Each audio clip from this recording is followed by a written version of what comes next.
Olá, bem-vindos ao vídeo com o resumo do segundo dia da conferência de Search Marketing Brighton SEO. Neste momento eu estou em Gatwick, com um cappuccinozinho, espero que vocês também estejam bem acompanhados, e quero-vos trazer aqui alguns insights do resumo das conferências que eu vi.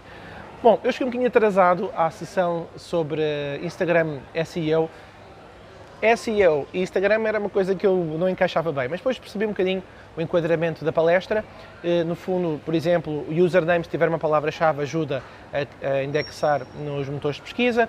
Depois o conceito de link building, no enquadramento do Instagram, é muito comentar os posts dos outros com palavras que sejam um texto corrido e não apenas um emoji ou uma ou duas palavras. Isso ajuda a ganhar credibilidade. Garantir que somos tagados pelos criadores, também foi algo também muito falado, mas eu não vi a palestra toda, espero depois poder recuperar os slides ou algum do conteúdo gravado e partilhar depois insights no futuro com vocês. Bom, a segunda palestra foi sobre LinkedIn Generation. Já agora, só dar aqui uma breve explicação, eu cheguei atrasado, não foi porque estive na festa, se bem que, bom, estive na festa do dia anterior, não, mas foi porque estive a preparar a newsletter sexta-feira, estive a preparar a newsletter que envio sempre todas as sextas-feiras, que é a melhor informação da semana, que na sexta-feira foi sobre a App Store, foi sobre o monopólio da App Store da Apple. Bom, então, segunda palestra, LinkedIn Generation, basicamente falou-se sobre o funil. Achei muito interessante a forma como o funil foi interpretado por esta oradora inglesa, em que ela mostrou... Oh, pois, mas não ouvis ainda tinha... Interrompeu-me agora, né? Mostras aqui o cafezinho. Tem pinta isto? Bom, estava-me a dizer, então o funil como é que ela interpretou? Portanto, ver, pensar, fazer e preocupar-se. Era uma forma diferente, nós normalmente estamos sempre a ver awareness, consideration and conversion, e achei muito interessante. No fundo ela fez uma tentativa de explicação sobre o que era brand building e lead generation. Se vocês estão a ver este vídeo até aqui, há algo que eu preciso chamar a atenção, que é, eu vou trazer-vos insights que eu consigo verbalizar, porque a grande maioria das palestras é altamente técnica, com a apresentação de print screens, como é que foi feito o formato, com a apresentação de ferramentas. Portanto, eu vou verbalizar o melhor que eu conseguir daquilo que eu consegui tirar de insights da parte verbal. Bom, sobre Lead Generation no LinkedIn, falou-se também muito de ciclo de vendas, qual é que é o ciclo de vendas da empresa, a nutrição de leads e pronto. Isto depois aqui um bocadinho alinhado com Search Marketing, mas era uma parte mais técnica, portanto eu passo para a terceira palestra, que era sobre Advanced YouTube SEO. E esta palestra eu adorei, espero poder abordar este palestrante para quem sabe vir a Portugal ou fazermos parcerias, no sentido de achei a forma dele abordar o tema muito boa. Bom, vamos só... Já estou aqui a trazer insights meus, não é? Ok, então, coisas para vocês, se quiserem organizarem mentalmente informação. Primeira parte, ele dividiu rapidamente o SEO em 3 secções. Relevância, o que é que tinha à frente? Tudo o que tem a ver com títulos, tags, conteúdos de vídeos e descrições, portanto, check. Segunda secção que ele organizou a criação de conteúdo SEO, a organização de SEO para YouTube, foi engagement. O que é que está aqui dentro de engagement? Temos visualização de vídeo, comentários, likes e partilhas, mas isto era a base, isto nem sequer era avançado, isto era só tipo aquecimento. Depois, qualidade. Como é que o YouTube define qualidade neste conceito? Que era subscritores de outros vídeos, ou seja, alguém que viu um vídeo da vossa conta e subscreveu, mas principalmente alguém que veio de uma outra conta e subscreveu o vosso canal. Bom, e neste ponto, algumas particularidades. Não sei se vocês ouviram bem o que eu disse no princípio sobre o Instagram, que era poder ser tagado por outros criadores no Instagram. Ora, o conceito aqui do YouTube é exatamente a mesma coisa, que era nós tagarmos ou sermos tagados a outros criadores. Comentar os vídeos de outros concorrentes, também a mesma coisa que se passa no Instagram. Isto é basicamente transversal a outras redes sociais. Algo que ele fez imensa referência foi usar os cartões e os end screens, que aparece no final. Mostrou várias técnicas, se calhar o que eu vos queria só alertar é deixar alguns segundos, umas frames no final, com música e com referência aos vídeos que vêm a seguir, para as pessoas manterem-se no loop da plataforma. Bom, verbalizado é complicado estar-vos a explicar quais são as grandes técnicas avançadas, mas façam estas que eu referi, nomeadamente tagar concorrentes. uma coisa que eu achei interessante foi ele mostrou um exemplo de um vídeo que ele viu da SEMrush. Eles estavam a entrar em live, ele foi ver quais eram as tags desse vídeo e pulou nas tags do vídeo da SEMrush e utilizou para si.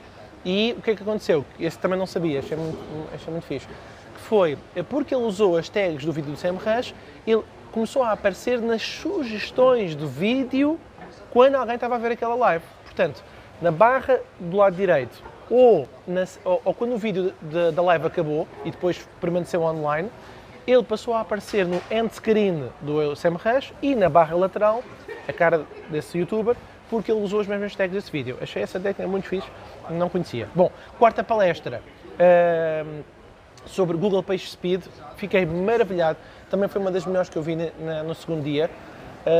Bom, o Google PageSpeed é mais um dos fatores de ranking para os motores de pesquisa. Achei interessante também aqui o mapa mental, porque há coisas que muitas vezes nós profissionais, no nível intermédio avançado, conhecemos pela experiência pedagógica ou dos nossos estudos, principalmente da parte prática, mas às vezes as pessoas organizam alguns conceitos temáticos como eu nunca tinha visto. Por exemplo, ele basicamente definiu o Google PageSpeed em duas grandes áreas, Lab Data e Field Data. Lab Data é conteúdo que a interpretação que a Google faz de informação em tempo real, que é ideal para otimizar, e depois uma outra secção que é o Field Data, que é, também é em tempo real, mas a Google usa para ranking, não para otimizar, para ranking. E quando se abre o Google PageSpeed, basicamente do lado esquerdo estaria o Lab Data e do lado direito estaria o Field Data. Bom, coisas que ajudam a ter um 100% de score. Basicamente ele mostrou 2 casos de estudo, que é como é que ele conseguiu que 2 páginas tivessem 100% no score do PageSpeed. Depois como é que isso depois ajudou no fator de ranking. Tudo isto com print screens, vou só resumir. Portanto, ter um código limpo. Ele falou, mas ter muitos plugins é problemático. Eu disse, depende. Ele disse assim, eu tenho 30 plugins, só que eu escolho ter plugins cujo código é lean, é um código lean, ou seja, um código simples.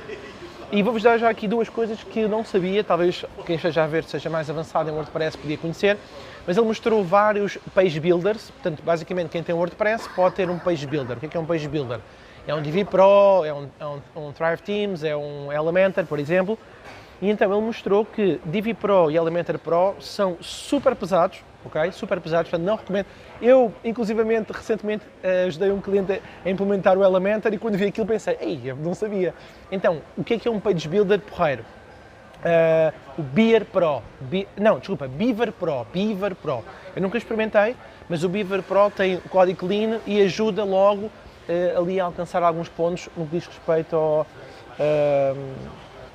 à pontuação. Outra coisa, por exemplo, ele disse que um dos plugins mais utilizados para captação de contactos e formulários é o Gravity Forms ou AR Forms. Curiosamente, eu também instalei o Gravity Forms, recomendei instalar o Gravity Forms a um cliente e o Gravity Forms é pesadíssimo. Então ele sugeriu um outro que é o WP Fluent Forms.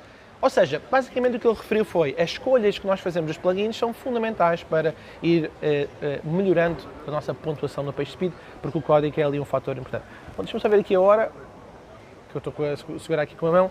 Não posso esticar muito, mais 5 minutinhos e espero fechar este vídeo. Bom, pronto, principais objetivos, instalar o WP Rocket, fundamental, e tentar diferir ao máximo no JavaScript. Exemplo rápido, se vocês tiverem um live chat, basicamente fazer lá na parte do WP Rocket, podem dizer para ele fazer um lazy loading das imagens e diferir o JavaScript. Ok, quinta palestra sobre Voice Search, a mim não me diz muito, mas eu vi e achei muito interessante para vos dizer o seguinte. Este orador falou de uma coisa que eu não sabia, ou melhor, é a explicação é que eu nunca tinha percebido aqui. Então, Google Trends, espetacular, problema. O Google Trends, o que ele faz é uma avaliação das pesquisas absolutas e não relativas. Basicamente, para quem percebe estatística, sabe o que é que eu estou a falar. Não é 100% fidedigno, claro. Voice Search, o que é que as pessoas mais usam? Principalmente comandos. Quais são os temas que são mais utilizados e que, eventualmente, quem trabalha nestas indústrias deve estar mais atento? Então, indústrias que têm muito uso de Voice Search. Comida, bebida, receitas, filmes e viagens. Tudo o resto é paisagem. Ele mostrou isto em gráficos e pronto. As pessoas usam muito comandos. Ele mostrou as principais pesquisas feitas no Google Glass. É verdade. Ele falou que, olha, Google Glass está descontinuado, mas isto está a voltar. Aliás, vocês devem ter visto já o vídeo do Facebook com os óculos da Ray-Ban e, portanto, basicamente isto está a voltar e é importante ter atenção aos termos de pesquisa que as pessoas usam quando têm um wearable na cara. Mostrou as expressões mais utilizadas no Google Home, na Fitbit, nem sabia que tinha, e mostrou que vários e-commerce estão a implementar Voice Search, nomeadamente a ASUS. Mas não é ASUS com U, não é tecnologia, é a ASUS, empresa de maquilhagem, ligada à cosmética, beleza e bem-estar. Ok, pronto, mas fundamentalmente é muito comandos e não tanto perguntas sobre produtos ou serviços. Mais 3 palestras e fecho. Palestras sobre Reactive SEO. Reactive SEO, não conhecia a expressão, tem a ver com o quê? Novos termos. Então, algo que eu achei muito curioso, esta palestra era focada no seguinte: 15% das pesquisas são novos termos anuais. Tudo o resto são termos que são sempre utilizados. Portanto, 15% das pesquisas são novas, com novos termos, novas queries, digamos assim. Então, ele sugeriu usar, por acaso já conheço, mas talvez vocês não conheçam, mas achei porreiro porque ele mostrou os print screens, etc., que é Exploiting Topics, o Google Trends, claro, o clipping do Google Alerts e as redes sociais, especialmente o Twitter. Qual é que é a ideia? A ideia é ir percebendo quais são as palavras que são utilizadas com mais frequência, aquelas que estão com uma tendência ascendente, e perceber se vale a pena utilizar aquele novo termo para o nosso site, para podermos ter o melhor ranking. Mas estamos a falar de um nicho, ok? 15%. O que é que ele diz? Ok, estes novos termos são porreiros, mas o problema é perceber se eles conseguem durar no tempo. Pronto.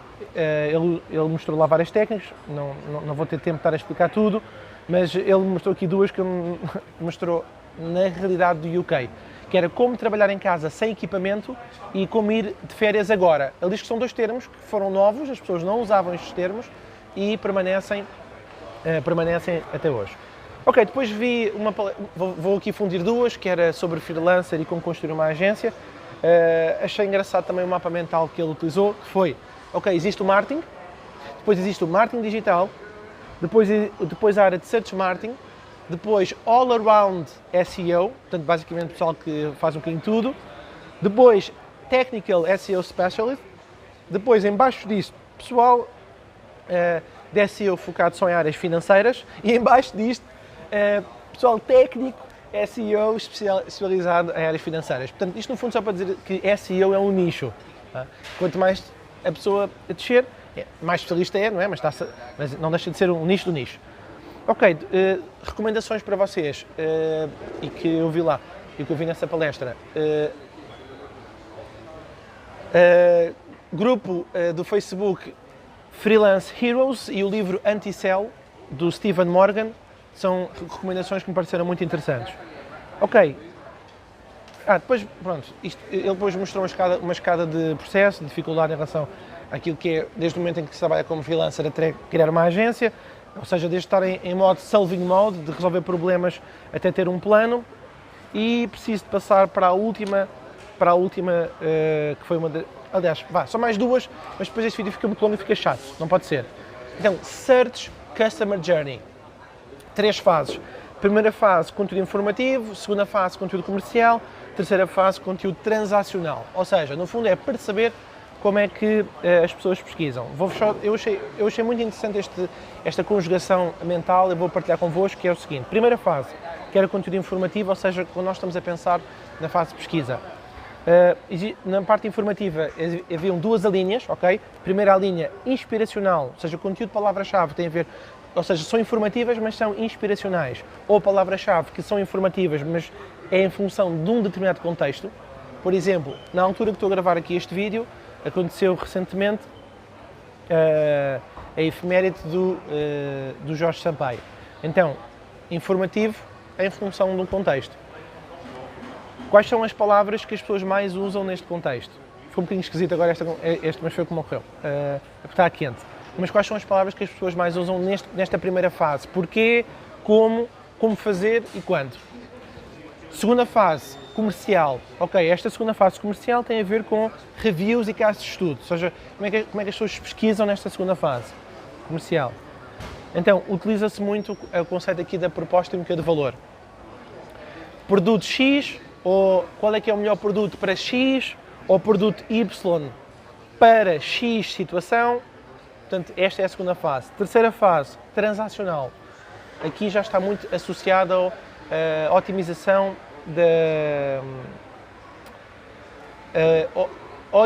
da venda e assegurar que essa venda acontece. O que é que as pessoas mais pesquisam aqui? Testemunhos, reviews. Bom, e depois falou-se de mais coisas relacionadas com outras secções, como palavras acionáveis e navegacionais. Bom, turma, isto é já estar habituado à formação. Ai, meus caros amigos. E também estar aqui a ver a pressão das horas. Só para fechar. Então, vale a pena, sem dúvida, eu tirei muito partido. Como tem 5 salas, nós escolhemos qual é que é o nível de conhecimento que queremos, se é básico, intermédio ou avançado, tem um bocadinho de tudo, desde Python avançado até coisas um bocadinho mais focadas como freelancer, por exemplo, estruturação de gestão de negócio. O evento acontece 2 vezes por ano, eu já vim no inverno e agora vim no verão. Epá, não há comparação, é que o verão é muito melhor, muito mais agradável. Eu sofro muito com o frio. Então gostei bastante, portanto, mas recomendo, sim senhora. A próxima edição é em abril, honestamente, a não ser que haja aqui alguma coisa especial, eu não conto vir em abril porque é frio, e frio não me agrada. Ok, notas finais. A última sessão que eu vi foi sobre Digital PR.